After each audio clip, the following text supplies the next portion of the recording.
Assalamualaikum warahmatullahi wabarakatuh. Halo teman-teman, selamat datang di video saya. Perkenalkan, nama saya Mutiara Fajraksa dari jurusan Biologi Program Studi Pendidikan Biologi Universitas Negeri Makassar. Dalam video ini saya akan membahas materi dalam buku Paradigma Baru Pendidikan Pancasila oleh Wiharto pada bab 2 bagian B yang mengenai dinamika Pancasila pada Orde Lama. Simak sampai akhir.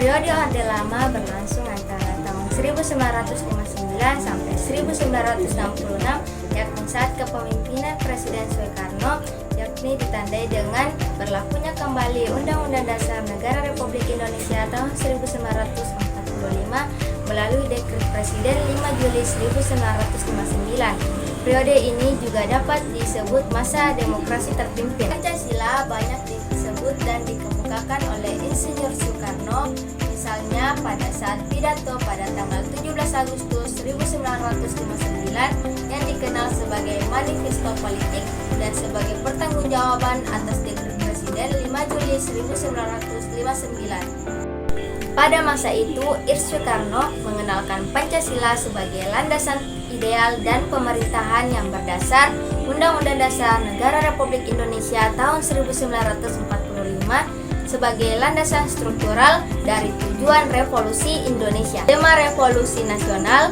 didengungkan secara terus-menerus dalam pidato tanggal 17 Agustus 1960 yang berjudul Dejarek, yang artinya dejalannya revolusi kita. Pancasila menjadi bagian dari revolusi Indonesia saat itu yang dikembangkan menjadi ideologi Manipol Usdek.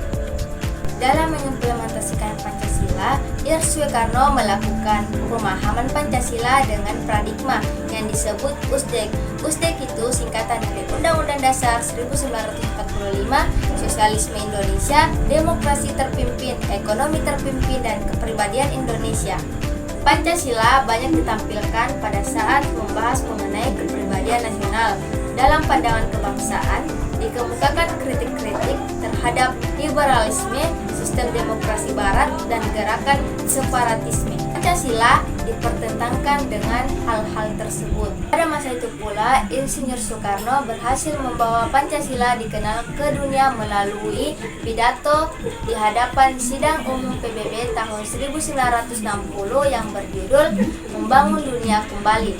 Sidang Perserikatan Bangsa-Bangsa yang disingkat PBB adalah Majelis Umum PBB. Nah, Majelis Umum PBB itu merupakan salah satu badan utama PBB yang terdiri dari anggota dan seluruh negara anggota. Pancasila ditampilkan sebagai dasar negara yang universal untuk kesejahteraan umat manusia. Dalam bidang pendidikan nasional yang termuat dalam pembangunan nasional semesta berencana, termuat arti penting Pancasila, yaitu politik dan sistem pendidikan nasional. Kita yang diselenggarakan oleh pihak pemerintah maupun pihak swasta dari pendidikan prasekolah sampai dengan pendidikan tinggi.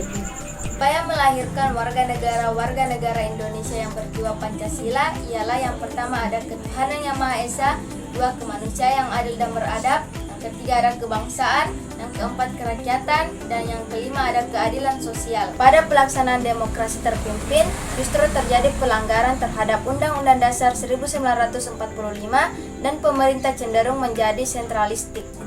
Hal ini dikarenakan terpusat hanya kepada presiden yang membuat kedudukan presiden sangat kuat dan berkuasa, terlebih setelah mundurnya Hatta dari posisi wakil presiden sejak 1956.